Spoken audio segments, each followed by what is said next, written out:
అందరికీ నమస్కారం. Out of nowhere completely shocked and surprised with Vijayasai Reddy గారి పోస్ట్. అసలు ఊహించలేదు. విజయసాయి రెడ్డి గారు ఒక గంట క్రితం ఎక్స్లో పోస్ట్ చేశారు, రాజకీయాల నుంచి తప్పుకుంటున్నాను, రాజ్యసభ సభ్యత్వానికి రేపు 25వ తారీఖున రాజీనామా చేస్తున్నాను, ఏ రాజకీయ పార్టీలోనూ చేరడం లేదు, వేరే పదవులో ప్రయోజనాలు లేక డబ్బులు ఆశించి రాజీనామా చేయడం లేదు, ఈ నిర్ణయం పూర్తిగా నా వ్యక్తిగతం, ఎలాంటి ఒత్తిళ్లు లేవు, ఎవరూ ప్రభావితం చేయలేదు, 4 దశాబ్దాలుగా 3 తరాలుగా నన్ను నమ్మి ఆదరించిన వైఎస్ కుటుంబానికి రుణపడి ఉన్నాను, 2 సార్లు రాజ్యసభ సభ్యుడిగా అవకాశం ఇచ్చిన జగన్ గారికి, నన్ను ఇంతటి ఉన్నత స్థాయికి తీసుకెళ్లిన భారతమ్మ గారికి సదా కృతజ్ఞుడిని, జగన్ గారికి మంచి జరగాలని కోరుకుంటున్నా, పార్లమెంటరీ పార్టీ నాయకుడిగా, రాజ్యసభలో ఫ్లోర్ లీడర్గా, పార్టీ జాతీయ ప్రధాన కార్యదర్శిగా పార్టీ మరియు రాష్ట్ర ప్రయోజనాల కోసం చిత్తశుద్ధితో శక్తి వంచన లేకుండా కృషి చేశా. కేంద్రానికి రాష్ట్రానికి మధ్య వారధిలా పనిచేశా. దాదాపు 9 సంవత్సరాలు ప్రోత్సహించి కొండంత బలాన్ని, మనోధైర్యాన్ని ఇచ్చి తెలుగు రాష్ట్రంలో నాకు గుర్తింపునిచ్చిన ప్రధాని మోదీ గారికి, హోంమంత్రి అమిత్ షా గారికి ప్రత్యేక ధన్యవాదాలు. టీడీపీతో రాజకీయంగా విభేదించా. చంద్రబాబు గారి కుటుంబంతో వ్యక్తిగతంగా విభేదాలు లేవు. పవన్ కళ్యాణ్ గారితో చిరకాల స్నేహం ఉంది. నా భవిష్యత్తు వ్యవసాయం. సుదీర్ఘ రాజకీయ ప్రయాణంలో ఆదరించిన నా రాష్ట్ర ప్రజలకి, మిత్రులకి, సహచరులకి, పార్టీ కార్యకర్తలకి, ప్రతి ఒక్కరికి పేరు పేరున నా హృదయపూర్వక కృతజ్ఞతలు తెలియజేసుకుంటున్నాను అని చెప్పేసి 3 నమస్కారాలు పెట్టారు. విజయసాయి రెడ్డి గారు, మీరు వేరు, పార్టీ వేరని మేము ఏ రోజు కూడా అనుకోలేదు. జగన్మోహన్ రెడ్డి గారితో మీరు అంతే అని భావించాము. ఇది ప్రతి ఒక్క వైఎస్ఆర్ కాంగ్రెస్ పార్టీ కార్యకర్తకి ఊహించని పరిణామం. ఇది ఒక షాక్ లాంటిదే. మేమందరము ఒకటే మిమ్మల్ని రిక్వెస్ట్ చేస్తున్నాము, దయచేసి మీరు మీ నిర్ణయాన్ని వెనక్కి తీసుకుంటారు అని చెప్పేసి నేను అందరి తరపున నేను కోరుకుంటున్నాను. జనవరి 1వ తేదీ హ్యాపీ న్యూ ఇయర్ అని నేను పెట్టాను. చివరిసారిగా విజయసాయి రెడ్డి గారికి మెసేజ్ థ్యాంక్ యూ అని రిప్లై పెట్టారు నాకు సాయి రెడ్డి గారు. 2-3 సార్లు గత 6 నెలల్లో మాట్లాడే అవకాశం వచ్చింది నాకు. సో లాస్ట్ ఒక 3-4 మంత్స్ బ్యాక్ మాట్లాడాను. ఏదైనా పండగలకి, న్యూ ఇయర్ కి మెసేజ్లు పెడుతుంటే రిప్లై పెడతారు నాకు. అంటే కొంచెం సైలెంట్ గా ఉన్నారు అన్నది నాకు కూడా తెలుసు, కానీ ఇలా పూర్తిగా నేను రాజకీయాల నుంచి తప్పుకుంటున్నాను అని మెసేజ్ పెడతానని మాత్రం నేను అసలు ఊహించలేదు. ఎందుకు ఇటువంటి నిర్ణయం తీసుకున్నారు అంటే వ్యక్తిగతంగా నాకు తెలియదండి. కానీ బయట జరుగుతున్న పరిణామాలు చూస్తే రాజకీయ ఒత్తిళ్లే కారణం అన్నది క్లియర్ గా తెలుస్తుంది. అంటే ప్రతిపక్షం పైన, అంటే వైఎస్ఆర్ కాంగ్రెస్ పార్టీ పైన అధికార పక్షం వాళ్ళు చేస్తున్న కుట్రలో భాగంగానే ఇవన్నీ జరుగుతున్నాయని అనిపిస్తుంది. అంటే ఒక అనిశ్చితి అంటారు కదా, వీళ్ళని మోరల్ గా దెబ్బతీయాలి అన్న కుట్రతో వాళ్ళు పనిచేస్తున్నారు గత 8-9 నెలలుగా.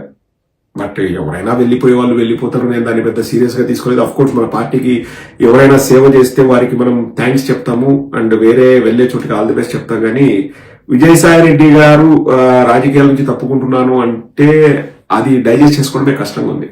అండ్ ఈ సందర్భంగా నేను మన కార్యకర్తల్ని రిక్వెస్ట్ చేసేది ఏంటంటే, ఎవరు కూడా తొందరపడి ఏది ఒక మాట అనకండి. లైక్ పార్టీ పెట్టిన రోజు నుంచి, పార్టీ పెట్టక ముందు నుంచి కూడా విజయసాయి రెడ్డి గారు మన పార్టీకి పెద్ద దిక్కు లాంటి వాళ్ళు. ప్రతి ఒక్కరికి అయ్యో ఎందుకు వెళ్ళారన్న బాధే ఉంది. ఎవరు కూడా చెడుగా మాట్లాడతారని కూడా నేను అనుకోను. బట్ తొందరపడి ఏం మాట్లాడొద్దు, నిదానంగా తెలుస్తాయి ఏంటన్నది.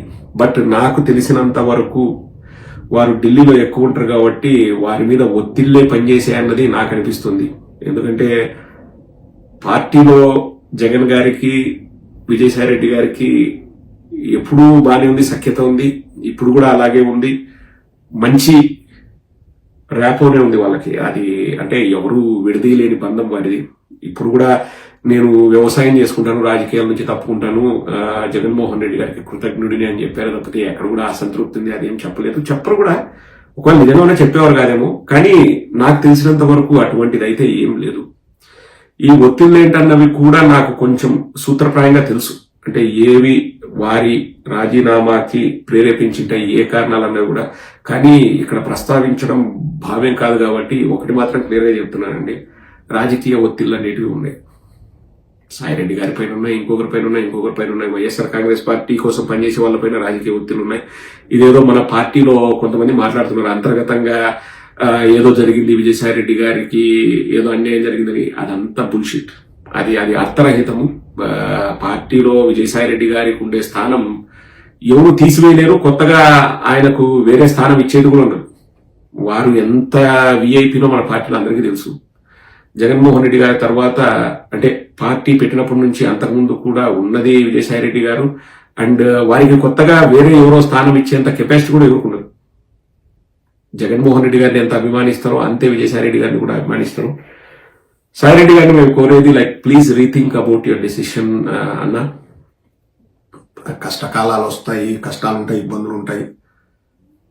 అది ఇంకా అంటే తీవ్ర ఒత్తిళ్లు, ఆ ప్రెషర్స్ వ్యాపారాల పైన ఉంటాయా లేకపోతే చేసే పనుల పైన ఉంటాయా, తద్వారా అక్కడ వీళ్ళ సంస్థల్లో పనిచేసే వాళ్ళకి ఇబ్బందులు కలుగుతాయా, అవన్నీ అంటే అర్థం చేసుకోగలము.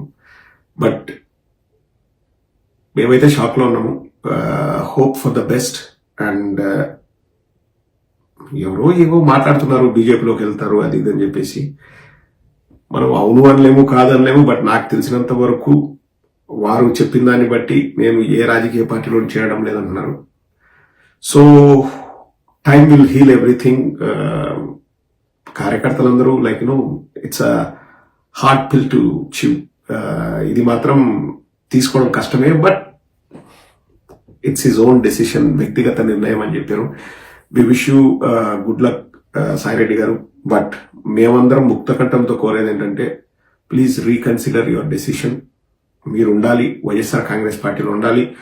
వైఎస్ఆర్ కాంగ్రెస్ పార్టీలో మీరు ఉంటేనే అంటే పార్టీకి మంచిది, కార్యకర్తకు మంచిది, అందరికి, జగనన్నకి, అందరికి. It's big support.